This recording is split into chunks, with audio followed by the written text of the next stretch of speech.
Hey, Radio Bypass. We are back with a brand new interview in 2022, first of the year, with our young, talented friend, Austin Moe, joining us. Austin put out a new song earlier, well, not earlier this year, I can't say anymore, but toward the end of last year. And he introduced the song on one of our shows, but we didn't get a chance to talk about it and what's going on with Austin. So today, Austin and I are sitting down and catching up. How you doing, Austin? I'm good, Ralph. Thanks for having me back on the show. Oh, my pleasure. Thanks for coming back on the show. It's great to have you. So let's talk about your most recent single release, Wanted. Tell us about that song. Well, I will give my best short explanation of it, which will probably be just as long, but you know. It's So, okay. You tell us. yeah. So when when I was writing this song, what was going on in my life at the time was I was experiencing a lot of frustration, and I was trying to get a hold of this person, and there would be times where there'd be maybe 2 to 3 days where it was like talking like a normal, hey, how's it going? They'd get right back to me. And then a month or two would go by, or sometimes 3 or 4. And then they'd pick up our conversation just like nothing happened. And so I was really getting irritated. And rather than calling them up and telling them what for, I figured, I'll just put this emotion into a song. And so I picked up my guitar and I was just playing. I was just trying to get my anger out. And I stumbled upon what is the hook of the song. And I was like, oh, that's cool. And so I pulled out my phone and I got my voice recorder and I clicked record. And then I started building off of that. I got a general backing track with where I thought the chorus would be and all this stuff. And at the time, during that week, I was listening to a lot of Kid Rock. And so I was like, you know what? He always sounds pissed off. Just for fun, what would happen if I wrote something like that? And Right. also, what I forgot to mention was while I was playing phone tag with this person, I would go online and try and get my mind off of my little like fit, so to speak, that I was having. And I'd go on, and 99% of the time, there was people, oh, good job, or love this photo, or you sound good. I used it at the time to try and get myself out of my little rut. But this particular day, somebody had just enough time to say, oh, blah, blah, blah, blah, blah. And it's like, I just let it get to me. And I was like, ugh. I didn't respond. I deleted the comment because that's what I found in the past. When I did respond, it never helped. So I deleted the comment and I wrote down every emotion and feeling that I was having in my notebook, and I closed my notebook. And as soon as I did that, it was just like a weight was just lifted off of my shoulders and I could sleep again and just feel normal. And Right. so when I went back and reviewed what I wrote down, the main phrase that I kept repeating was "I'm wanted." So like I was just explaining the situation to myself, and I was like, I don't give a flying. I know I'm wanted. I'm gonna do this. The world wants more music. Blah blah blah. And so I kind of played a riff off of that and made the whole theme kind of like my own little. Oh man, I was just thinking about this today. Tom Petty's "I Won't Back Down." This is like Mhm. my not version of it, but this is my kind of pick myself up and it's gonna be okay kind of a deal. Right. Right. Oh, that's cool. I got to tell you, listening to the song, I did not take it that it came from an angered place. Yeah, you're singing more aggressively on this track, Mm-hmm. but um, I thought it was more about your dreams of, someday the world's gonna, everybody's gonna know my music, and I'm Oh wanted yeah, that way. totally. I'm gonna That's be that's the message, but it's like my message to myself. Like I'm like, it doesn't matter how, like we were talking off camera, regardless of the situation that I think I'm in, I just got to look at the positives and keep going forward with my right. best foot. Yep, that makes sense. That's pretty cool. I'm going to try something here, Austin, just for a second. I'm going to see if we can get a little snippet of this onto this or not. And I don't think so. I love that chorus. I like the riff too, the main riff. Well, that's cool. That's interesting that's where the song came from. Because yeah, when I got this, we didn't talk about the inspiration behind the song. So that's kind of a neat story. That's kind of a neat story. And just to recap too, for people that maybe didn't catch our previous interviews, at this point, Austin's released 3 singles, Wanted being the latest, The River, and Take a Walk in My Shoes are the 3 that have been released so far. But you've got more that's been recorded to come, right, Austin? Yeah, initially. So when I'm Wanted was released back in November, the plan for this first quarter of the year was to release my EP and start really like kind of pushing that. And a lot of that material was recorded out in Boston, Massachusetts while Frank was on tour. And when I got back, we were having a conversation, Frank and I, and a couple other industry professionals that I know and I'm good friends with. And the main thing was they were like, so you want to like release this? And I was like, yeah, but I don't just want to release it to have the same kind of, oh, this is cool. And then we're back down to now I'm still in Sacramento. I want to release it and have the world just be punched, metaphorically speaking, in the mouth by Austin and Mo. Right. And so I was explaining that to these people, and they're like, you should really try and start reaching out to like some record labels. Have you done that? And I was like, well, no, I really didn't think that record labels would be, kind of relevant, so to speak, in this day and age. And they were like, well, in our estimation, this is such next level, like songs, mainly just in general. It would really benefit you to save it for a little while longer and try and get somebody to basically back you and put it out there. So to try and maybe if they have people in like commercial industry or anybody in movies or, stuff like that, try and befriend somebody who has that ability to just say, yeah, here, by the way, that's Austin and this is what he can do. So that's where we're at with, and I have a couple of singles that I'm planning on releasing that like one of them's a really cool cover. We did Cheap Tricks, I Want You to Want Me. And great song. And that's looking like it'll be like the initial teaser to like hype up the EP. So I've been reaching out to a handful of people and, fingers crossed somebody will get back to me and say yes. And we'll just keep on going forward. Gotcha. And do you have a steady lineup that you play with of people for your band?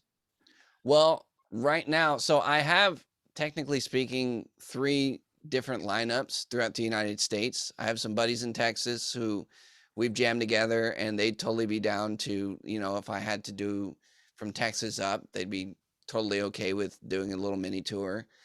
And the producer who I worked with out of Boston, Joe Merrick, he can do anything like Frank can. And he's got a slew of really killer musicians over there. And he was like, yeah, man, if you just wanted to come out here and do some shows the next session that we do, I'm totally down to do that. And so I've got some guys out there. And then the guys up here that I'm playing with have also toured with Frank in the past. And they are just super killer. And we've also had some people from Montrose come and jam. And some other guys I can't name the names, but out of LA who are very seasoned.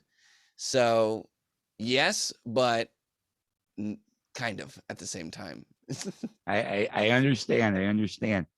I was asking because I was thinking if you can take this show on the road, being from Chicago, I know a lot of folks there that have heard your material on my show and have really enjoyed it very much. And I get asked, is this young guy ever going to come to Chicago? And I'm always like, I don't know when that might happen. Yeah, the guy who actually put on that blues what was it? Blues Kids of America, which is how I went to London. He's Right. based out of Chicago. He teaches. I hope I'm remembering this information right, because if not, then I'm just gonna look bad. But I believe he teaches at the is it the Chicago Institute of Music? Is that what it's called? Could I be. think Could be. maybe. I will admit I don't know for certain. At the time, I think that's what he was. He was a professor there, and or maybe he still is. I need to reconnect with him. But yeah, so he's based out of Chicago. Fantastic dude, great family, and people in Chicago, man, are just nice. Yeah, I think so too. I think so too. And it's not just because I spent most of my life there, but I am finding nice people here in the Sacramento area too. So I got to give some props to the folks I've met out this way too. But yes, Yeah. Chicago is nice people for sure. But yeah, it would be great if you could do that. That's why I was wondering if you, I wasn't sure, I've gotten the chance to see you play, Mm-hmm. but I wasn't sure if that's a set group of musicians that are just always part of the Austin Mo experience, or, what you had going band wise. So, Yeah. so that makes sense to me. Well, that would be great. Yeah, I'd love to see the EP at least eventually, but I don't think it's a bad idea to hold it back a little bit either, at least for a while, see what you can do with it. But I think you've gotten a lot of attention from the singles released thus far. So releasing just singles does seem to kind of work in today's business model too, doesn't it?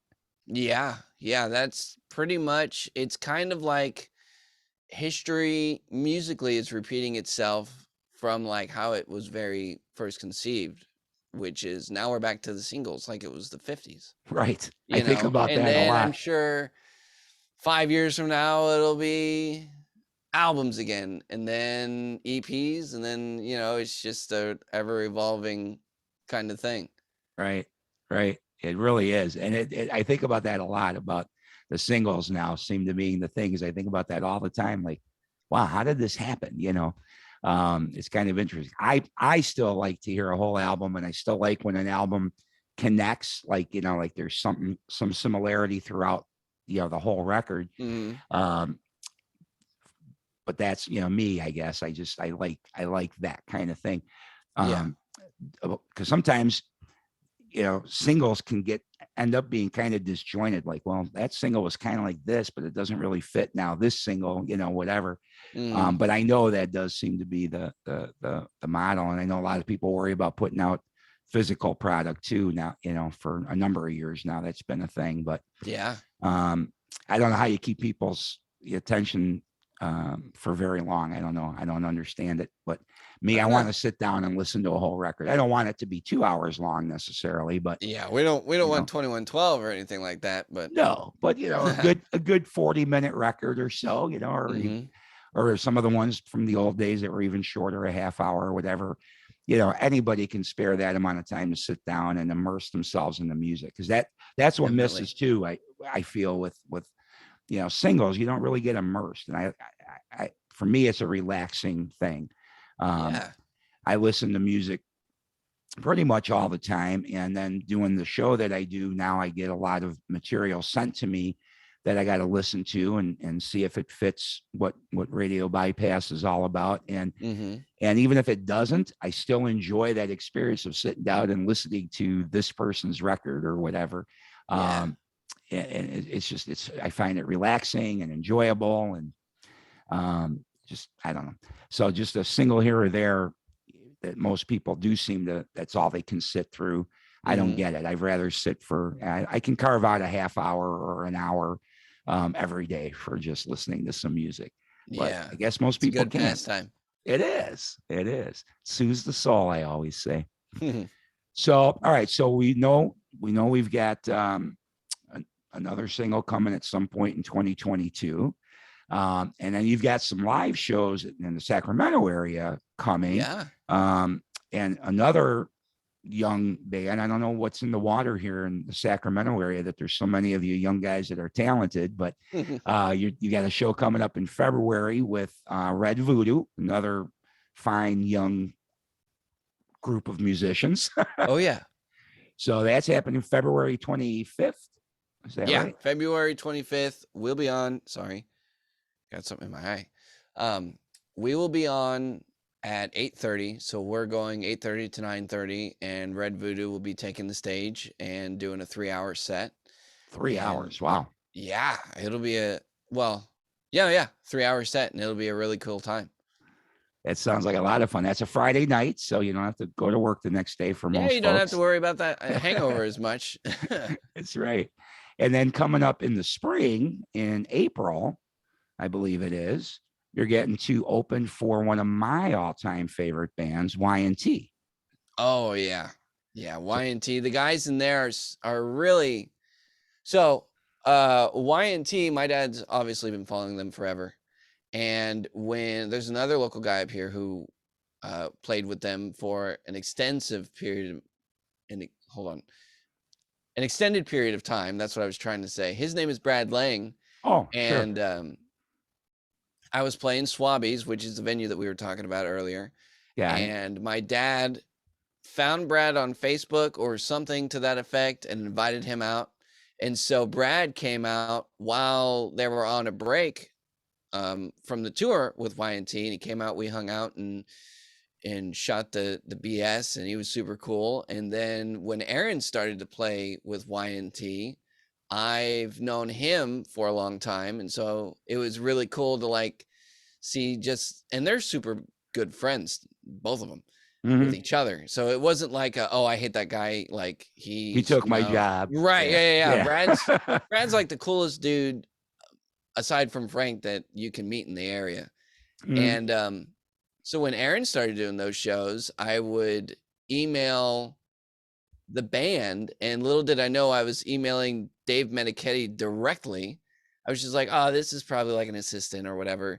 And so for the past like 4 or 5 years, I would shoot it just once or twice a year. They'd be within driving distance, and I'd do, just a very nice, hey, this is who I am. I'd really like to open for you, da-da-da.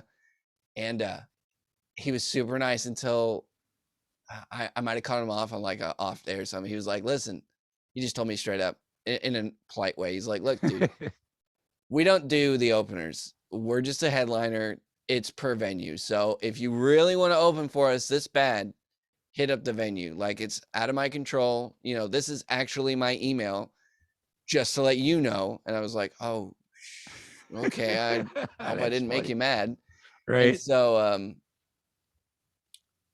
last week, I think it was announced that I was put on the bill. Yeah. So the beginning of last week, I hit up the promoter and I saw that they were playing, and I actually figured that it was an old post from last year when Red Voodoo played with them. So I was like, it's old news. This can't be like again, like, come on. And then I clicked on it. It said April 16th, 2022.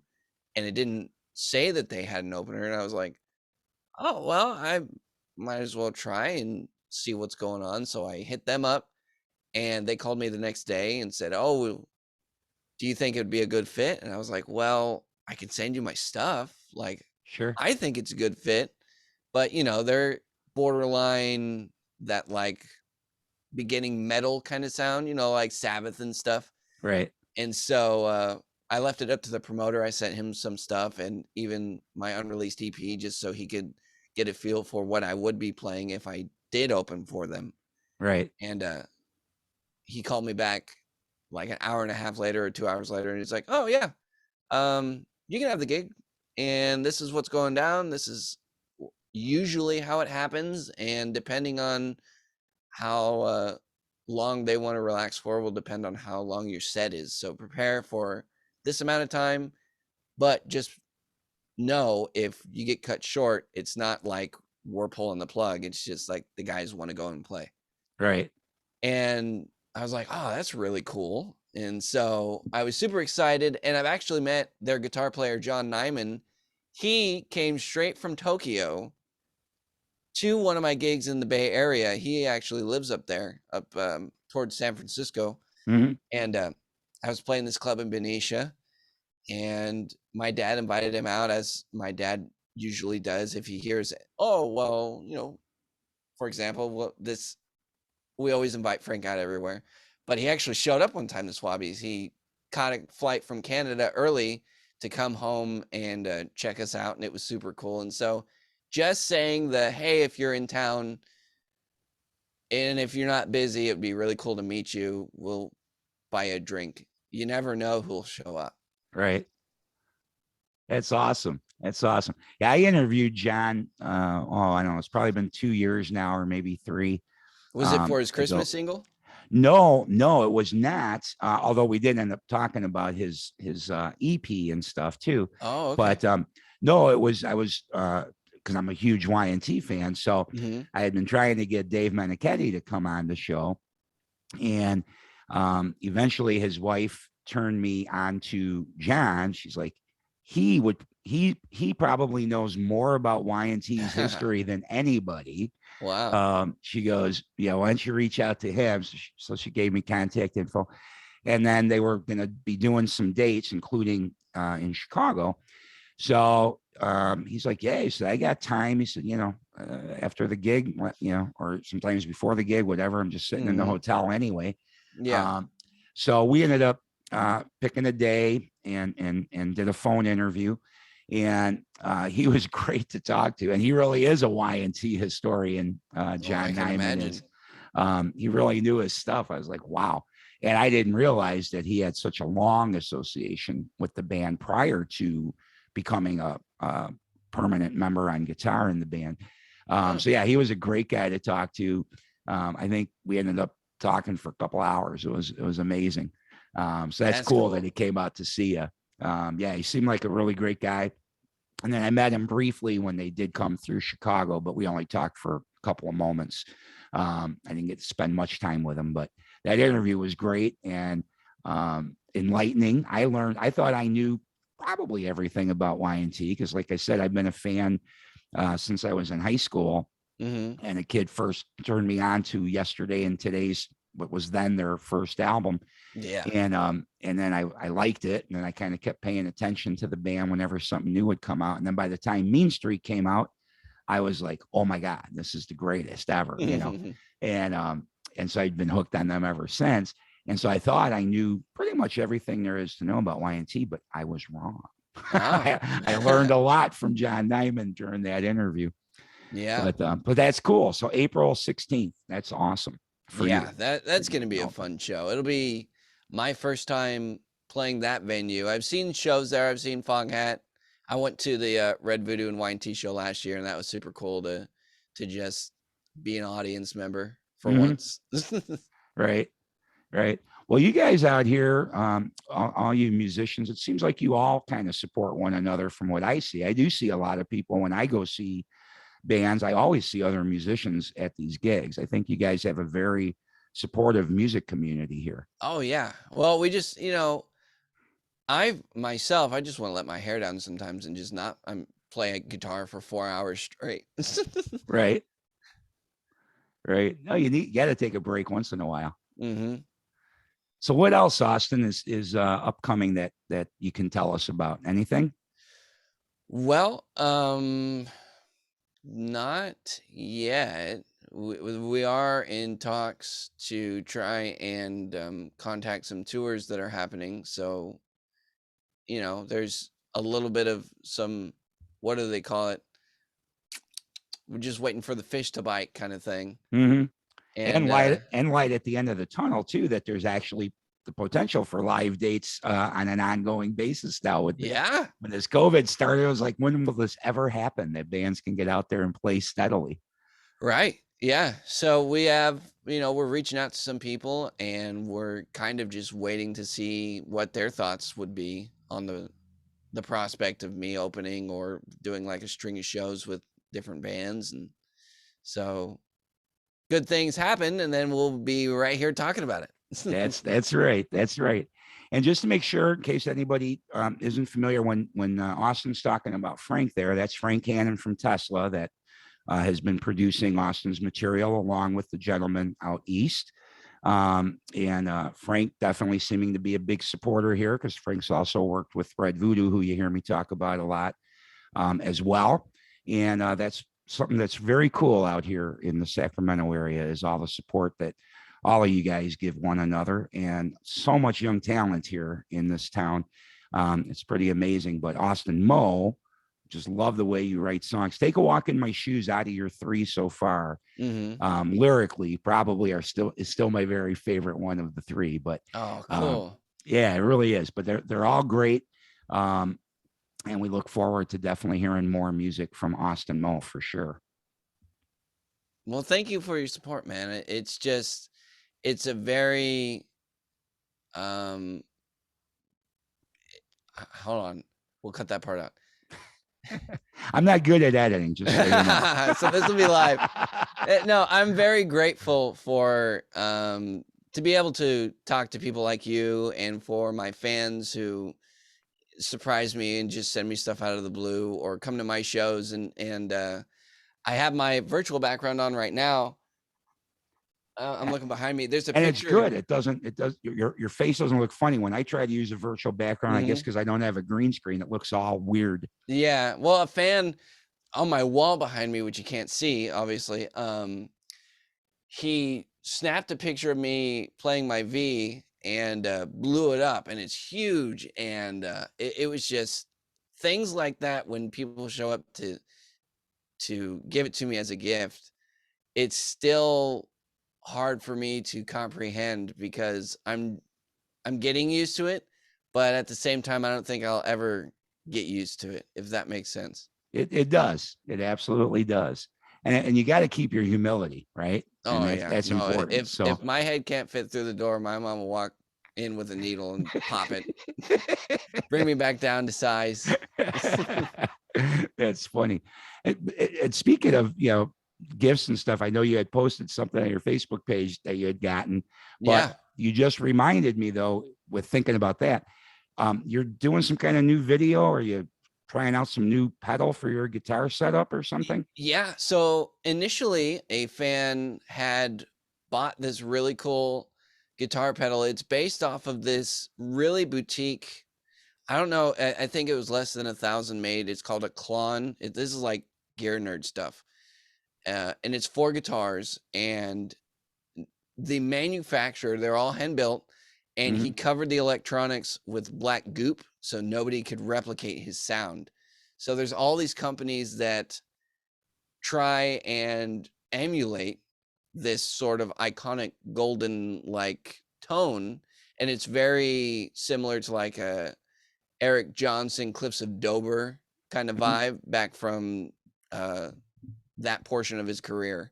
Right. And so this fan of mine, who also sent me up the guitar strap and stuff, he told me, "Hey, I've got this pedal. Would you like to do a video of it? And you can just send it back whenever." I was like, "Yeah, okay, cool." So he sent it to me, and he gave me a call, and he goes, "Oh yeah, well, I bought another one. It's a limited edition, so you can just have that one." And I was like, "No, dude, like that's, you don't have to do that." He's like, "No, it's already on the way. It's almost here. So just enjoy it and use it in your live setup and have fun."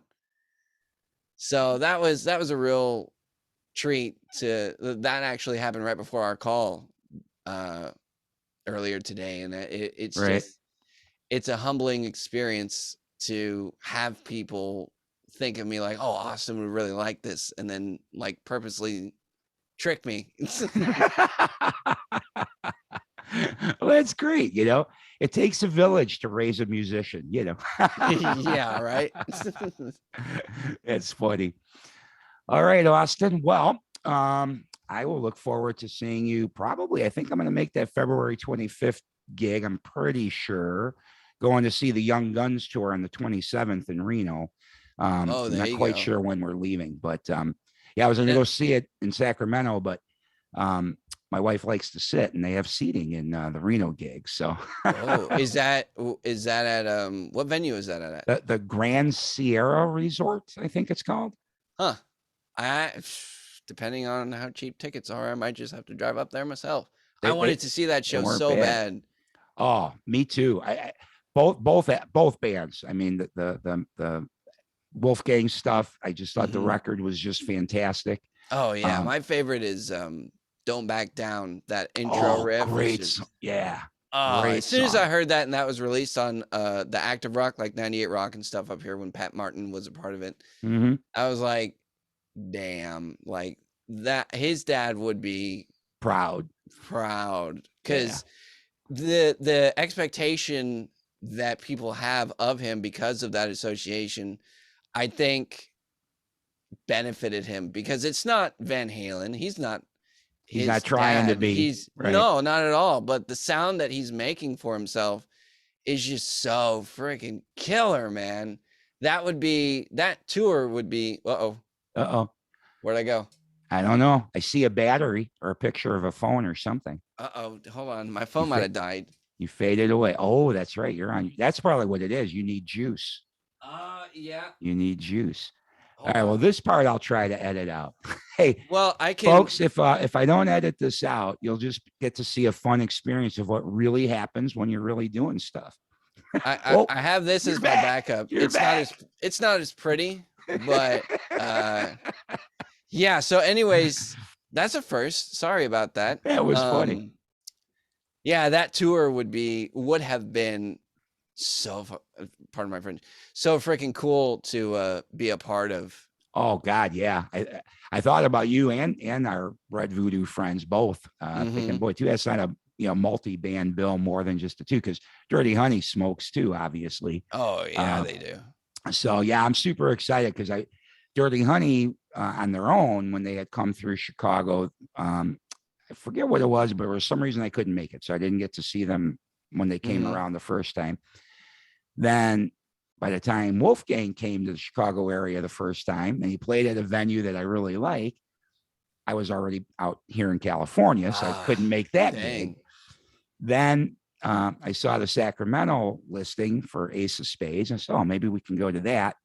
I didn't get tickets right away. I think it is sold out now. It is, yeah. But also I had gone there before to see our Red Voodoo friends, and I know it's a standing room only place. And so I'm like, I wonder where else they're going to be on this tour. And then I found the Reno thing and I looked it up, and I'm like, oh, it's like an actual little theater, with seats.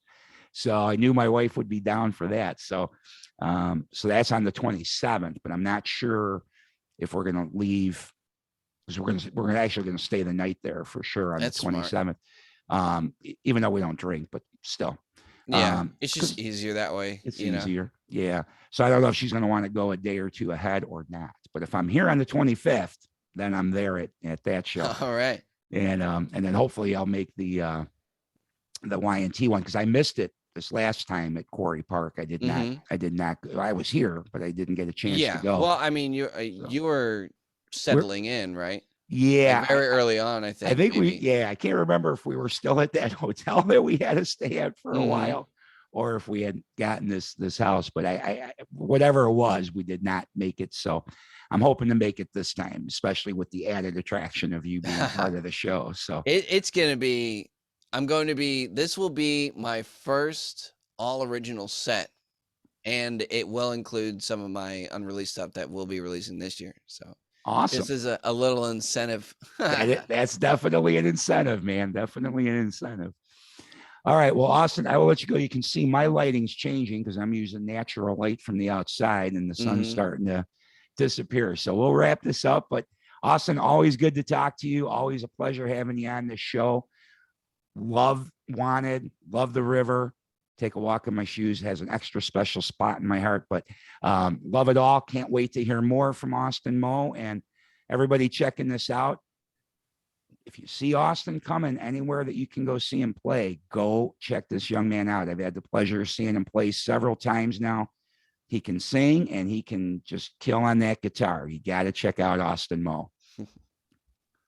Well, thank you so much, man. It's always a great honor to be able to be on the show. Thanks, Austin. You have a good rest of the day, my friend. You too. Okay. Video step. Oh, no, that's video stopped. I didn't stop recording. Hold on.